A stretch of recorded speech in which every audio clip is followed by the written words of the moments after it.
Nah aya nu hajat jeung raramean di luar gunung atawa gaib nu ngagaget di Gunung Halimun hajat. Kumaha maksud Kang Jumadi teh hajat? Komandan. Nyarek teu rame kumaha atuh Irawing. Sabab nu keur lumampah nuju ka Gunung Halimun ge lain ngan ukur urang opatan. Cisari langking oge kebuyut ireng nu geus tangtu jago-jago nu sejena oge teu mustahil aya kene. Sajaban ti urang opatan upama geus tepi ka tempat nu dimaksud tangtu masing-masing pada hayang ngapimilik eta kembang pancawarna. Didinya bibit kaributan geus moal bisa disingkahan deui Rawing. Ieu anu jadi kasalempangan akang mah. Jumadi memang boga sawangan kitu teh dumasar kana katerangan ti si Rawing. Yen kibuyut ireng jeung si Keling keur lumampah nuju ka Gunung Halimun, nu tangtu we pikeun Jumadi jeung Odon mah geus pada apal saha kibuyut ireng. Jago anu geus eueuh pantar jeung tandinganana dina alam harita tur kawilang jalma anu beunang disebutkeun boga kasang tukang lambaran hirup anu teu merenah ngutamakeun sagala rupa cara jeung tindakan demi ngahontal kasenangan pribadina. Si Rawing ungut-ungutan bari nyerenge seuri manehna memang surti kana maksud caritaan Jumadi. Memang benar caritaan ti Kang Jumadi sacara teu langsung di Gunung Halimun bakal tepung jago-jago nu mikahayang kana eta kembang. Anu akhirna jadi rebutan pugungan hiji. Teu mustahil lamun nepikeun ka patelakna du jiwa. Tahu teh kudu jadi sawangan kasalempangan ti ayeuna Kang. Kumaha gejebur batina geletuk geus. Dibalik ngomong teh kumaha geletuk batuna kecebur caina we. Nu penting urang ikhtiar bener teu laksana jeung tina mah usaha urang eta mah anu ngaturna. Eta banteng bulung nyawe bekalah kanggo lahek sare geuningan. Bek kumaha ieu teh Rawing? Manya kudu ditinggalkeun mah ku urang. Jumadi ngareret ka si banteng bulung anu jelas sare sirah nu ngulahek ka gigi malah bari ejeung ngacai sagala rupa sigana teh. Geus keun diantepkeun Kang Jumadi. Tinggalkeun we di dieu, nya make kudu bingung-bingung teuing ngajagoan hudangna mamayakeun waktu atuh. Ayo urang neruskeun lampuh. Majeuna leureut teh ayeuna mah yeuh. Ayo. Si Rawing cengkat nangtung dituturkeun ku Jumadi jeung Odon. Odon neuteut sakali di ka si Rawing bari nyarita. Nanya ieu teh Rawing, banteng bulung rek ditinggalkeun di dieu. Kumaha ieu teh Rawing? Nya make jeung kumaha segala rupa. Nyantepkeun batuman Kang. Bangunnya mah ngan ukur leureum ieu kalah kasare. Kena antepkeun ya. Ayo, urang neruskeun lampah Kang. Geus tong malire deui si Anteng. Ayo mangkat. Jumadi jeung Odon geus teu bisa loba dicarita ngadenge si Rawing ngomong kitu mah. Duanana nuturkeun lengkahna si Rawing anu geus miheulaan leumpang ninggalkeun eta patempatan. Kira-kira jarak 50 meter meureunan sanggeusna leumpang di tempat leureuh, si Rawing ngarandeg lengkahna ngareret ka Jumadi jeung Odon terus nyarita. Dipikir-pikir karunya di Kang. Karunya ke si Anteng lamun ditinggalkeun teh. Kitu-kitu ge memang bela eta buta teh. Heuh, urang hudangkeun we Kang. Sinarewaseun teh si Anteng teh tuman kudu dibere perhatian. Si Rawing harita dongko bari nyokot batu leutik sagede kacang tanah meureunan. Urang hudangkeun di dieu we Kang ye. Diwakilan ku ieu batu leutik ye. Moal tengah gurubug geura si Anteng. Si Rawing nyintrek eta batu leutik teh kuramo leungeunna siut blesak. Batu leutik teh ngablesat lepas na keranan. Siut blepak. Geuna pisan kana lebah tarang si banteng bulung. Gurubug teh si banteng bulung ngagurubug kaget. Ayo. Kunaon tarang nguing-nguing aya nyorot deui ka ngawing-ngawing. Aduh. Kang ngawing-ngawing aya nu nyorot nya kana tarang-narang nguing Kang ngawing. Si banteng bulung bari ngusapan tarangna. Anu peures ngareret ka tempatna si Rawing jeung Jumadi katut Odon di mana tadi leureuhna. Si banteng bulung kaget mulai mikirna sabab didinya eueuh sasaha ngan ukur manehna we sorangan. Aduh, itu tinggal si Anteng bulung wak ieu. Ngamana Kang ngawing-ngawing euy? Kang ngawing-ngawing ngabur ninggalkeun nuing, aduh kumaha nguing teh bisa balik. Gamana Kang ngawing-ngawing? Oi, Kang ngawing-ngawing. Oi, Kang ngawing-ngawing ulah ninggalkeun anteng, Kang. Si Banteng Bulung ngagero. Ngan waktu ningali kalebah tempat nangtungna si Rawing jeung Jumadi katut odon anu memang jarakna geus rada anggang. Si Banteng Bulung gancang orejat hudang bari ngagero. Wah, Kang ngawing-ngawing mangoroyan nuwing. Mentong ninggalkeun nuwing Kang ngawing-ngawing. Dago-dago atuh uing nu mamokeunnya mawing nyieun ditinggalkeun. Mulang itu Kang ngawing-ngawing.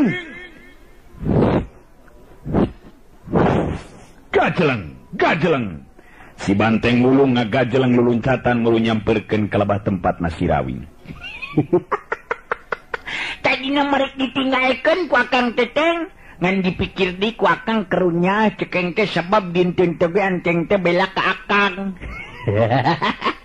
Oh, ngulang itu ngatu Kang ngawing-ngawing.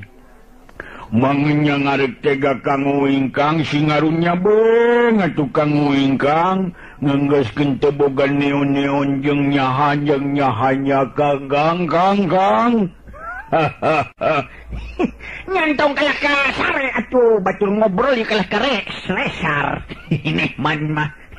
Nehman kalah karesar tuh mun Kang aker brol ngob entong bari jeung resar hordung banan engke kurang direbe tut. Engke mun sakali-kali dikitu ku Akang mah ditinggalkeun sia nyanteng. Ulah digap anglin ieu teh. Atawa lanja-lanja yo kag nunggu mun hali. Urang ayeuna bener-bener balap jeung waktu ya kudu paheula-heula sabab nu lumampah nuju ka Gunung Halimun teh urang bungkul ka hati pangarahan di komandon. Ka hati teh pangarahan di komandon yo. Si Banteng Bulung unggek bari nembalan. Niat ngomandon. Ngan eta naon bahasana kitu geuning siga bahasanya Panyolanana. Lain niap atuh siap kitu. Itu dah bahasana kudu kitu maneh masugan. Nyaritana Kang ngawing kuing diberngantikeun moal deui-deui wing nyare ngamun ngeukeun loro. Nyalus. Ayo urang neruskeun dilampahin mah. Sakumaha biasa anteng lempang pang tukangna awaskeun kayan bisi aya mau ngamuk gajah mah tak sukus bulu-bulu. Nyiap ngomandon. Kekeh eta. Nyiap. Ayo Kang Jumadi, Kang Odan, urang ngeroyoh dia. Aduh, ampun, ieu mah yo, cara nurut ka komandon. Awas ya teng, lamun Nehman resa ide, ku ingat ditoblak sia, betlok. Opatanana bering harita lalumpang deui akhirina beuki deukeut kalebah tempat ting hargungna Ki Jaroji jeung Sarjan anu pada rubuh duanana luhurtan.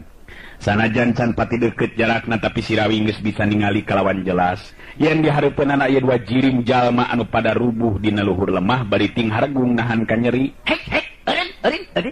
Eureun heula Kang, eureun di hareupeun urang aya rubuh dua jalma tuh. Malah bari jeung ting hargung nahan ka nyeri.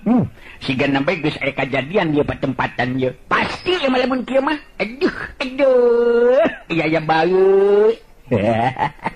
Iya awas cicing. Engke teh loba omong di hareupeun urang anu keur nyandangan ka nyeri siga-sigana mah geus eleh tarung teng tuh. Waduh. Menyawai Kang ngawing-ngawing. Ngatingalin nama maningi pukitu, oi. Rubuh-ripung itu beningan Kang ngawing-ngawing. Ya hanya ngeta jalamannya teh Kang ngawing-ngawing. Bet nanyakeun ka Akang. Pugu Akang lagi kaget teh nyaho saha eta dua jalma. Ayo urang sampeurkeun. Sanggeusna deukeut beuki sidik ayeuna mah. Ki Jaroji jeung Sarjan anu pada rubuh bari humargung nahan ka nyeri. Ki Jaroji ningali aya nu datang nyampeurkeun harita reuteup kalebah si Rawing bari nyarita di barung jeung sumengir nahan ka nyeri.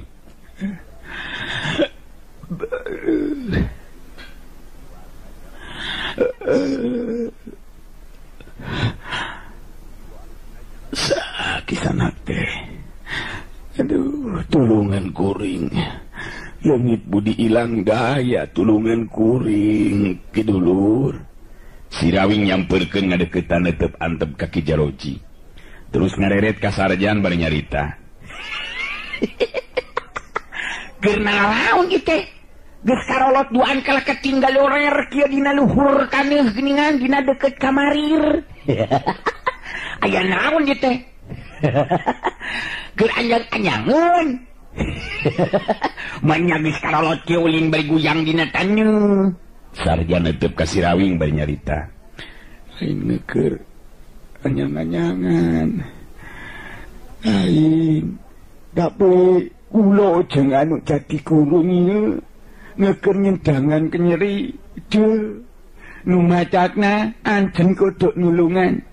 Untuk menang gitu, moyok-moyok ke kula untuk bisa ngudang. Ngurang duaan untuk bisa ngudang. Ngampun, ya untuk bisa diantepkan. Untuk bisa ngudang, ya lain kergulen. Gimana? Kernyandangan kanyeri. Ai, anu bener yo. Kuring soalnya entok nyao. Ayah, hampura, lain ngalelewe mas yo. Ngan kuring ngerasa kaget. Geus karolot kieu kalah katinggal orer dina taneuh. Aya naon nya telur? Ki Jaroji neuteub di ka si Rawing bari nyarita. Kula tadi geus patelak jeung Ki Buyut Ireng ieu sakuju awak asa remek satulang sandi. Sarta leungit kakuatan tenaga. Tulungan kula Ki Dulur ulah diantepkeun kieu. Kabeh silih teuteup ngadengi Ki Jaroji nyebutkeun ngaran si Keling teh. Si Rawing banteng bulung, Jumadi jeung Odon pada kaget ngadengi ceritan Ki Jaroji. Nu harita katingali, bangun anu ripuh pisan sigana teh. Aduh, lain meni jadi karunya tungtung nantinya. Aduh. Alah. Jalanan biak isanak nyebutkeun ngaran Ki Buyut Ireng. Malah nyebutkeun tarung jeung Ki Buyut Ireng. Bener yo. Mana ayeuna Ki Buyut Ireng na? Geuningan teu katingali. Maaf Mas, maaf yo lain ngalelewe nya. Mana ayeuna Ki Buyut Ireng na? Ki Jaroji nimbalan pananya si Rawing. Kalawan harapan dirina bisa aya nunulungan. Ki Buyut Ireng jeung budak laki rumaja nu ngaran si Keling. Pangi jeung kula di dieu nu tetela memang satujuan. Lumampah nuju ka Gunung Halimun. Anu akhirna manehanana nyebutkeun yen saha bae nu wani-wani lumampah nuju ka Gunung Halimun. Ngandung harti kudu balik deui lamun teu terus dibinasa cenah. Si banteng wulung harita kadenge nyarita deui.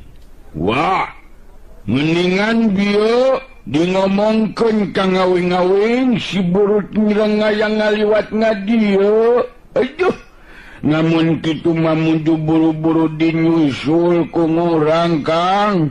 Mula micen waktu ka ngawing-ngawing, ngurang nyusul Kang. Kelanan gampang nyusul meteng. Ia dua jalma teh kawilang tatu di jero nu cukup berat teng. Ari kisanak duaan saha teh ieu teh. Cik caritakeun ka kuring.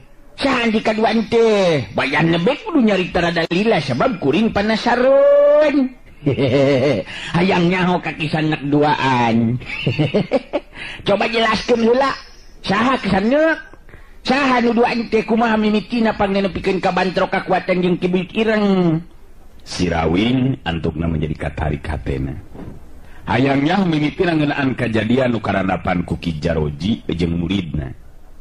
Sarjan nu kawilang teripuh teuing harita ngaguar pangalaman nu karandapan ku dirina. Sanajan ngomongna sok diselang eureun heula bari sumangirnahan kanyeri. Kabehanana ditetek ku Sarjan ngeunaan kajadian tadi. Si Rawing jeung anu jan sejena harita ngabandungan kana guaran caritan Sarjan. Gerilah Sarjan terus mungkas caritanana. Tak, jadi itu kejadian nganon di ngalaman ku ngurang jengio guru kula nyatana Ki Jaroji. Iya Ki Jaroji teh. sing guru kula sampean ya sabat entuk wawung ya kekarangayona pepanggina. Lah entuk kudu curiga Mas. Kuring maling jelema jaak atawa beladna Ki Buyut Ireng eta hanjakalna teh nya Ki Buyut Ireng jeung si Keling kaburu inditnya. Aduh hanjakal pisan. Padahal lamun aya keneh di dieu mah bisa panggih meureunan jeung kuring. Jadi ana kumaha lamun geus kieu ya Ki Jaroji? Ki Jaroji neuteub seukeut ka Sirawing. Paneuteub nu ngandung pangharepan sangkan Sirawing jalma anu tacan dipikawanoh ku dirina bisa nulungan kaayaan anu keur nyandangan ka nyeri balukar bantro kakuatan jeung Ki Buyut Ireng.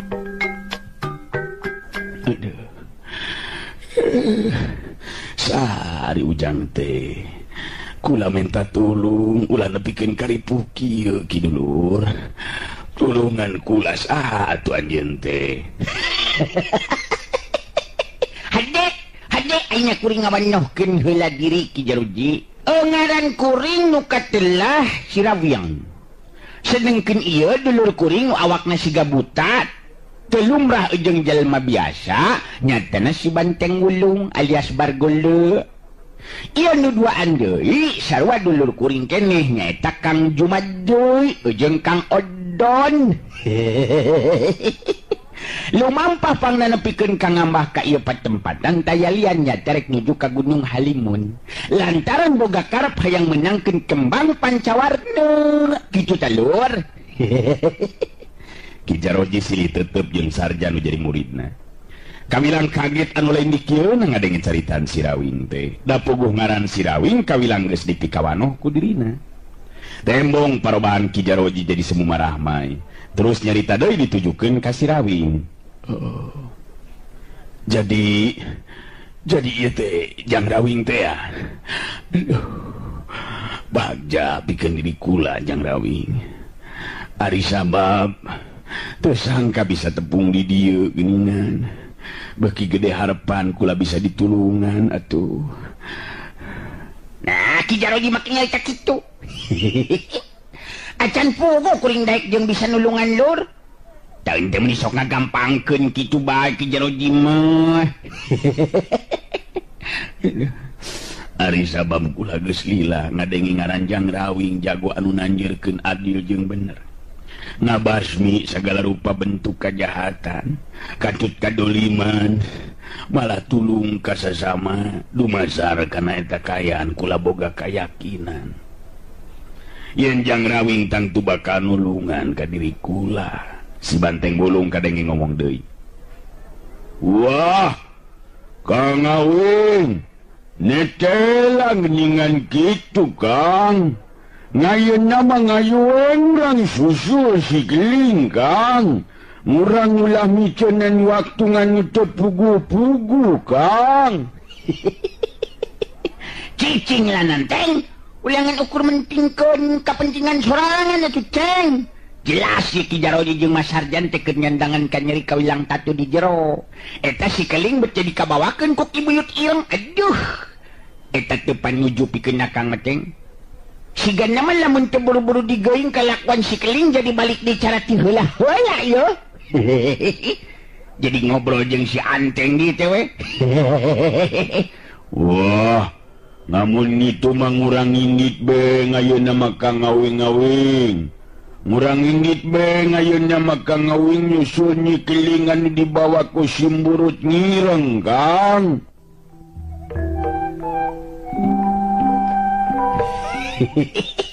Tenang Ceng.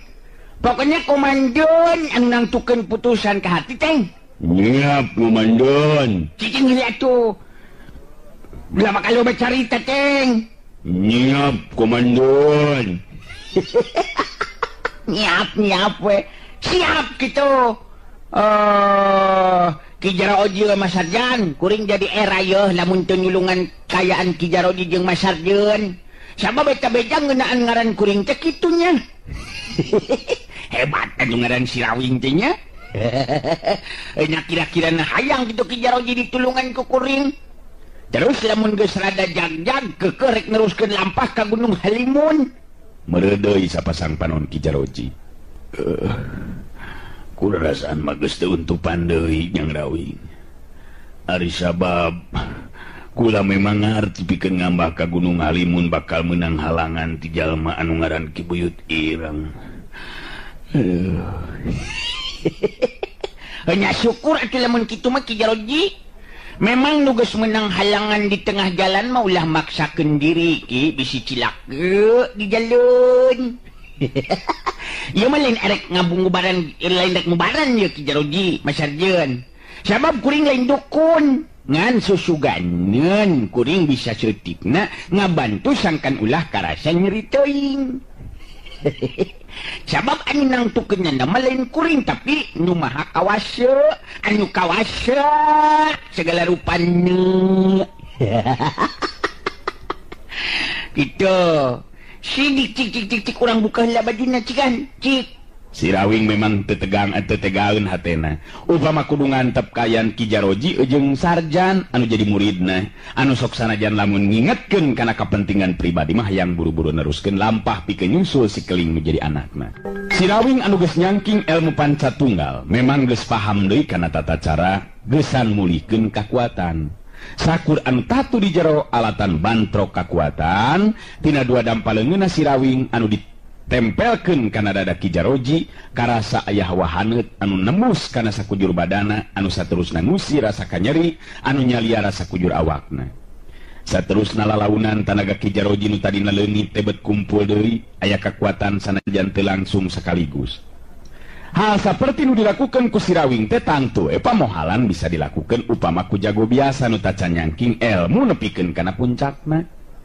Dalah sanajan si Rawing oge lamun tacan nyangking ilmu pancatunggal mah piraku make bisa ngalakukeun tinakan seperti kitu. Ki Jaroji bisa ngoneal hudang jeung diuk dina luhur taneuh ayeuna mah. Malah saterusna si Rawing oge ngalakukeun hal anu sarua. Ka Sarjan kabilang Radalila oge si Rawing metakeun pangabisana geus nulungan eta dua jalma. Sedengkeun si Banteng Bulung jeung Jumadi mah katut odon ngan ukur ngabandungan kana eta kayaan. Si Rawing nyusutan kesang anu renung dina tarangna memang kabilang lain pagawean enteng hal sarupa kitu teh. Sabab si Rawing geus ngusirkeun kakuatan tanaga lapisan geusan ngusir ka nyeri katut tatu di jero badan Ki Jaroji jeung Sarjan. Aduh. Aduh. Capek oge ye. Lamun macul mah geus meunang meureunan dua kotakeun. Kumaha ieu ye karasana Ki Jaroji? Mas Sarjan, kumaha Mas Sarjan? Si Rawing ngabagi paneteupna Ki Jaroji jeung Sarjan. Getihna deui ayeuna mah beungeut getihan deui beungeut Ki Jaroji jeung Sarjan kadenge Ki Jaroji nu nembalan. Aduh, kula teh bener-bener ngarasa kautangan budi ieu Jang Rawing. Ari sabab geus ditulungan ku Jang Rawing upama seug tetepung jeung Jang Rawing di ieu patempatan, duka teuing kumaha nasib kula jeung ieu nu jadi murid. Aduh. Nya syukur we aya karasana mah Ki. Ngan ari cekuring mah entong maksakeun maneh neruskeun lampah ka Gunung Halimun Ki. Ari sabab lamun nuju ka Gunung Halimun lain beurut lain hurut. Upama dipaksakeun bisi karugrug sabab Ki Jaroji jeung ieu Kang Mas teh kudu loba reureum atawa istirahat yo. Kitu teh Ki Jaroji. Mas Sarjan, Karti. Ki Jaroji ungeuk teu sirikna bari jeung lugrag cimata atuh. Lantaran ngarasa bungah jeung nalangsa hatena. Bungah lantaran bisa patepung jeung si Rawing nulungan dirina. Nalangsana lantaran dina kayan saperti kitu tetela dirina masih kene bisa panjang umur teu terus ajal. Sanajan bari teu bisa neruskeun lampah lumangsung jeung jadi tujuanana geusan ka Gunung Halimun lantaran mikahayang kembang pancawarna. Kadenge harita si Rawing nyarita deui. Tak kitu Ki Jaroji. Oge Kang Mas Sarjan. Jadi ayeuna mah mending keneh ngeureuyeuh balik ka lembur. Sabab mana menang halangan di jalan kieu ge meureunna lain jodonna. Bener teh Ki? Memang bener Jang Rawing. Ngan harapan teh muga-muga bae kembang pancawarna nu aya di Gunung Halimun teh masing beunang sarta kapimilik ku Jang Rawing. Kula ngadoakeun sangkan Jang Rawing anu bisa ngapi milik eta kembang pancawarna. Sarjan oge milu mairan caritaan. Ya senajan kula ngoge serwana ngarepkeun supaya nyeta kembang pancawarna bisa ring kepemili ku Sredek Rawing entuk beres amun nyetak ngapemili ku jelema-jelema nu sejen jadinan entuk menang benang ku anu-anuna ku anu-anu sejen jadinan entuk miken kula sing ngedoaken supaya Sederek Rawing nganuk ngepemilikna eta kembang pancawarna eta tujuan jeung doa kuring Sederek Rawing. Alah kabehanana ngadoakeun kitu ka kuring teh Mang Mas. Tapi na tacantang tuna sababna entok neon-neon. Wah, Sederek Rawing ngeleleweannya. Ento Kang Mas, Mang Mas nya. Kang Mas mah lebat teuing mending Mang Mas. Mang Mas kuring memang Mang Mas. Memang gegeran gitu hampurat ke Mang Mas. Memang loba anu ngadoakeun kitu ka kuring teh Ki Jaroji oge emas sadieun. Ngan suganan me atuh eta pangdoan teh bener sing laksaneun kitu. Duka ceuing ku nyaun bet make boga harapan kitu kuring oge teu ngarti ieu teh. Ki Jaroji kedah dilisan. Sabab jelas. Geus bisa disawang ti ayeuna Jang Rawing upama eta kembang pancawarna nu boga khasiat sarta tua kasakten kapimili ku jalma nu jahat lakuna. Atawa nepikeun ka kapimili ku jalma saperti Kibuyut Ireng geus tangtu ieu teh bakal jadi bibit rurujit inung rulusu. Baki mahabu nafsuna tinakan sama menaka sasama hirupna kitu teh Jang Rawing. Ayo nyecap go menisok ayo bae. Ayo kenilah doanya moga-moga sing dijabah ku Allah Ta'ala. Si Banteng Bulung harita milu mairan dicarita. Nya mending denge be kunyane duaan ngengke. Ngupamana ngembang mancawarna menang na ku ngawing-ngawing. Jadina merenan laksana ngarepanana ngurangan. Wah, jadi lobana ngomong na ngawing. Ngabita oi nikmat ngomong makena tenya. Alah na si Anteng geus puguh kana dahar nikmat teh bet kana ngomong ge menih teu boleh nikmat penginingan. Ngulang itu ngatukang ngawing-ngawing. Ngawing mah ngomong itu teh ngiburan be ngatukang ngawing. Sanggeus na ngarasa cukup aya di dinya tur ningali Ki Jaroji jeung Sarjan geus teu pati ripuh teuing. Si Rawing katut nu sejana nyata si Banteng Bulung Jumadi jeung Odon pada neruskeun di lampahna. Ki Jaroji jeung Sarjan neuteup kanu pada lumampah. Kadenge harita Ki Jaroji narik napas panjang bari nyarita.